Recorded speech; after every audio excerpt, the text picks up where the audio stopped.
Boston broadcast. Come on. The soundtrack to your success. So we've been facing a serious challenge at Boston Media House at the moment involving a syndicate offering to complete assignments for our students. And this is, of course, in exchange for money. As you can imagine, this has raised significant ethical concerns that we're actively trying to address. But I'm very excited today because I have Dr. Stegman, who's joining us today to dive into this topic and, of course, shed light on why maintaining academic integrity is crucial for both student, academic, and of course your professional journeys as well. Dr. Rob, hi. Thank you so much for joining us today. Dubbz. Yeah, thank you very much. It's a pleasure to be with you. An interesting conversation, a bit of a brow lifter that we're going to be having today, you and I. Definitely. Yep. So just to jump right into it, Dr. Rob, what are the ethical concerns surrounding students that are paying others to help them complete their assignments? Dubbz, I think maybe a starting point for me would be to just look at what we mean by academic integrity.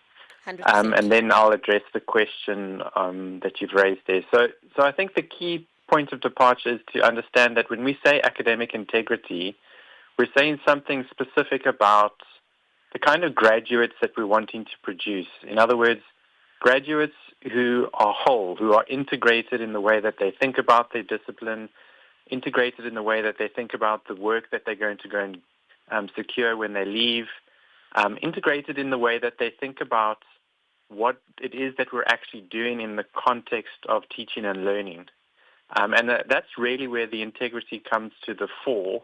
And so what we're wanting to highlight there is that we want our students to be able to be measured fairly and accurately in terms of whether or not they've met the outcomes of modules, the competence and the skill set that we expect them to achieve. Because every program that we're offering is designed with a very specific set of exit level outcomes. There's this very specific set of learning outcomes that we're trying to measure. And when we engage in activities that are a breach of that academic integrity, what is being assessed and what is being measured is then therefore inaccurate. So a graduate then leaving Boston Media House doesn't carry with them the requisite knowledge, the requisite competencies and skills, and so it's a real problem because obviously the student now as a graduate is not really ready to enter the world of work with those competencies and with those skills. Absolutely. I mean, why is academic honesty important, not just in school, but also I think professional life as well? Because I think it kind of like it's a thing you're going to take with you, isn't it? Like you mentioned that they'll graduate, but really, did they pass? Do they understand what they did? Are they supposed to be graduating? And now there's this tendency, now you're going into a workplace and now you're leading this professional life with this kind of tendency as well. Yeah. So, I mean, the obvious thing is that once you leave the hallowed halls of the institution and you go into the world of work, the expectation is that you will be able to deliver on what your qualification says you should be able to deliver. Exactly. And so you're setting yourself up for a very, very difficult situation because if it shows that you really don't know what you're doing, and the whole point of the educational experience is to ensure that you work ready, you're putting yourself and your job potentially at risk. And so even longer term, so let's imagine that you can kind of pretend your way through the first few months of your work or, even for a longer period of time. There is a point at which that practice of engaging in dishonesty becomes a norm in your life. And I think so there's the ethical issue there. And obviously we don't want to encourage that level of dishonesty because it's not an accurate or fair measure of what an individual is capable of. And it kind of sets you up for this kind of perpetuation of practices that you're desperately searching for what's the next thing that I can do to get through what I need to get through, to show that I can do what I need to do. But you're always finding these other alternative sort of loopholes and what have you as a way of being dishonest about what you're actually capable of. So you're short-changing yourself in the long term by engaging in it as a practice while you're studying, because it becomes then a habit. It becomes a way of being in the world and being in the world of work, and that's actually where the problem is long term. And can you explain the consequences, both academic and legal, of being caught in Yeah. these syndicates? Yeah, so obviously from an academic perspective, the institution needs to take a very hard line on where students are found to be being academically dishonest, and that's as a measure of saying we take it very seriously and we will not tolerate it. I'm not a lawyer, so I can't really speak to the legal side of things, but any activities that are dishonest, that are fraudulent, because it's a form of fraud when you think about it, because you're saying that you're one thing, but you're not, because you haven't in fact demonstrated that level of competency. So if you graduate with a qualification, it is saying something substantive about who you are as an individual and what you're bringing to the table. If you represent that to be the case, but it is not the case because you've actually used these syndicate groups to navigate your way through all of the assessments, you will be found out, and it's a kind of fraudulent expression of identity of what you're capable of, and obviously there are serious consequences. And in the context of the world of work, if you're also found out, cheating or being dishonest in any way or form, there are very, very serious consequences from a legal perspective, and I know that on one level it feels like it's worth it because there's a kind of pragmatism that characterizes most of how we as human beings want to kind of walk through the world. The end justifies the means, and so you kind of adopt this approach to life that says, look, I need the qualification because the qualification is going to get me the job.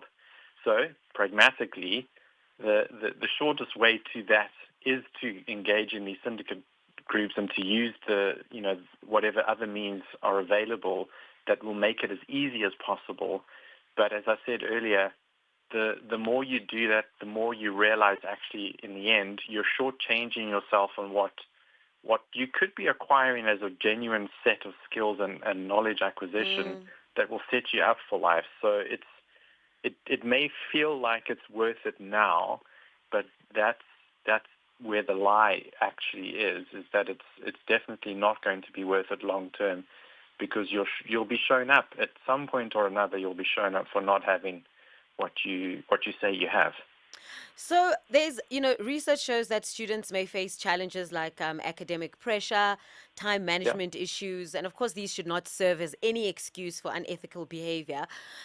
So how can Boston Media House reinforce the importance of academic integrity and also just personal accountability, ensuring that students understand the long-term value of doing their own work, even in the face of challenges? Yeah, I think that's kind of hit the nail exactly on the head, that often the pressures to perform result in us trying to find quicker routes to the end result. Yes. And it's a real tension at the end of the day. So I think it would be we'd be amiss as an institution if we did not acknowledge that those pressures are real. I think institutions need to figure out ways to try and mediate some of those pressures, to figure out whether the load that we're placing on students is reasonable.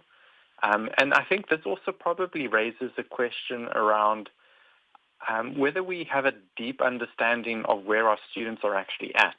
So if the majority of our students, for example, find themselves in a situation where they're trying to hold down jobs and study at the same time, whilst maybe managing a whole host of other responsibilities, we're actually creating the conditions for this tendency to sort of crop in, right? So I think what I'm trying to say by that is, as you said, it's not an excuse, but I think maybe we need to also understand what are the things that are informing the decision-making, poor decision-making to be sure, but what are informing the decision-making, and then what as an institution can we practically do to try and mitigate some of that? Absolutely. And that I don't think is a one-size-fits-all. I think it's going to come down to things like, do we have a clear understanding of where our students are at? That's the one part. The second part is, are we also clear in what we're expecting of students in each of the modules that they're taking? And is that workload a reasonable workload for what is being asked and for what is being required? And I think one of the key concepts here is, and I think this is very much an element of the design of qualifications at the end of the day, is actually asking the question, is the workload reasonable, and how do we measure that workload? So it requires us to understand how long it might take a student to read through 10 pages, for example. If those pages are complicated or complex, does that increase the time? How much time do we expect them to actually allocate to studying for exams or writing assignments or producing creative outputs? And then is there that amount of time actually available to them to be able to succeed? Because if you can eliminate some of the obstacles along the way, you're also helping them to not then entertain the possibility. Look, Exactly. I think there are going to be some who are going to do it anyway, because it's that end justifies the means kind of mentality. But certainly as an institution, work needs to be done around where are the pressure points and can we do anything to alleviate those pressure points. No, absolutely. And I mean, there are individuals that will do it anyway, just because they don't want to do it themselves. So we're not gonna, run away from that fact. How do you think I don't know if you have any tips at all on how you think, students can better manage the pressures that lead to this tendency, that lead to outsourcing their assignments? Yeah, I mean, it's basic skills of time management, right? Yeah. And understanding what are the demands on your own time in addition to your study time, and then recognizing that you really have to figure out practical ways of breaking larger things down into smaller things. So that practice of I've got a massive assignment, maybe it's a big research essay that I need to do.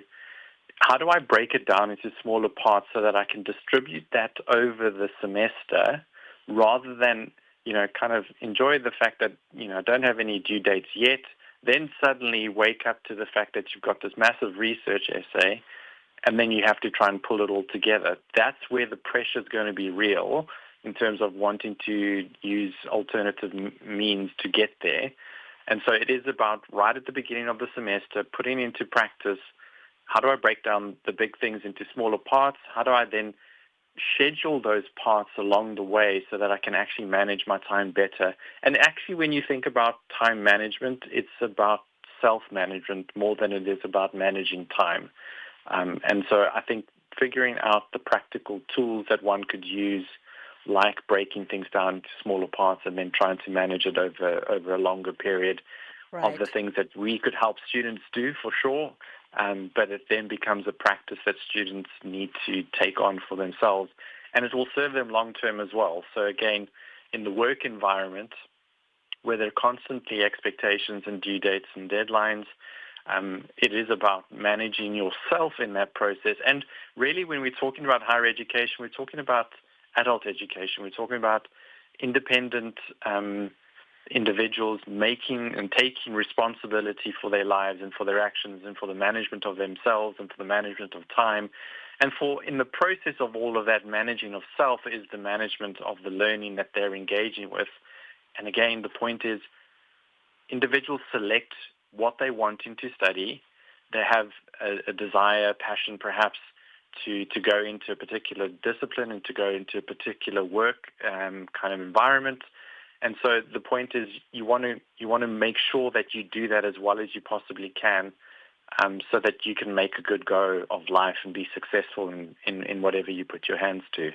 So I have one more question for you, right? Mm-hmm. I'm thinking that maybe there could be other alternatives that students can turn to if they feel a bit Sure. overwhelmed or maybe unable to complete their assignments on their own. And I think there is a tool that even, working adults use sometimes as an alternative to help Yeah. them complete their own work. So can using tools like ChatGPT to complete assignments be considered unethical? So it's an interesting way to frame the question as a question about whether or not it's unethical. I think the use of ChatGPT or other generative AI tools, the tool itself is not unethical. 100%. It's the use of the tool, right? So how am I choosing to use this? And I think this is also where institutions kind of need to play a leading role. If the institution takes a view that it's a forbidden practice, you shouldn't be using it, you're also kind of deceiving yourself into thinking nobody's going to use it. So a more proactive kind of engagement with it is to be keyed into the value that it may bring to the learning space. So, for example, one of the things that's sort of coming through now with generative AI is the adaptation of generative AI for purposes of learning, specifically things like a version of ChatGPT that it serves as a tutor. So it's informed by what the institution is trying to lead students through in terms of the knowledge and the content and then guides them in this kind of interactive moment. So a student asks a question specific to the content that they're busy covering, and then the generative AI responds, and there's a kind of back and forth engagement that enables the student to actually learn as an engagement kind of process, a dialogue process. So what I'm saying with that is that I think is a really good example of a good use of generative AI, and it has some significant merit actually in enabling students to really meaningfully connect with learning materials, for example. The challenge on the other side, of course, is that if we take the view that we want to encourage students to use it, then we also need to set parameters in place for how we want them to use it. Exactly. And I think that's where the institution needs to be clear, right? So if we're not clear about how we want them to use it, then they'll just use it in whatever ways they see fit. So it's putting those parameters in place and being okay with them using it. In fact, maybe even at times encouraging them to use it and to actually show how they've used it. So it can then become a mechanism for understanding how student thought processes work. So show me what your ChatGPT prompt was. Love that. And what kind of engagement happened as a consequence, right? So you asked it a first question, it then responded. Then what was your follow-up question? Yeah. What was it giving you that didn't kind of satisfy you the first time around? What are you learning about how to ask questions? And I think that also becomes a critical skill, especially for the changing world of work, is learning how to ask the right kinds of questions at the right time. And I think if we encourage students to use things like ChatGPT with a view to understanding how they're thinking about something, that also can enable them to acquire the skill of asking good questions, questions that lead them to responses, and then to acknowledge the use of that. So if you hand in an assignment and you say right at the front end of the assignment, I used ChatGPT to help me to make sure that the language was fine. Because again, the value of that is that we recognize that a lot of students are not first English speaking, first language English speakers. And so it's actually really difficult to write well. ChatGPT can enable students to learn how to write well by helping them to write well. And if we get them to be upfront and acknowledge that, then again, we're not sweeping this dodgy tool under the carpet and pretending it's not there. They're also not having to pretend that they didn't use it. They can just be honest about it up front because we've allowed them to, and then we're managing the process of how they use it. Dubbz, there is one other area that I think is probably quite critical when we're engaging the conversation around AI, and that's it is making us as faculty ask different questions about how we design assessments.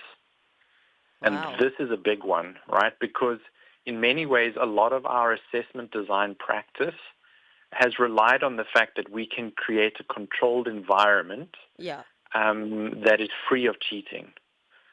And so we've designed assessments in many ways to kind of do nothing more than allow students to kind of regurgitate information. even in a research essay kind of context, it's kind of a repackaging of other people's ideas that you then give due attribution to, so you Yes. cite your sources and what have you. But it's kind of missing an element, like what are we actually trying to achieve with that particular form of assessment, and are there other ways of assessing that genuinely measure the acquisition of knowledge, but beyond the acquisition of knowledge is the ability of students to transfer that knowledge in a range of different circumstances, because that's what the real world of work is actually like. Yeah. Yeah.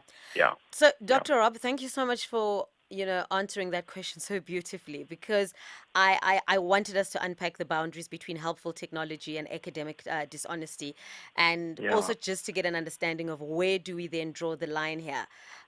So I think we've unpackaged that so nicely, where if it's an open kind of conversation to say, you let us know that, yes, I did use ChatGPT and this is how I prompted them, instead of you taking your questions and just, putting them in there and then getting Yeah. answers, then one Yeah. isn't learning anything in that kind of situation, right? That's But if they exactly are it. then to Yeah. come back and say, so this is how I used it, then we would be able to, get rid of that tendency of just taking questions, putting them in there and getting the answers and doing a Yeah. copy and paste kind of job.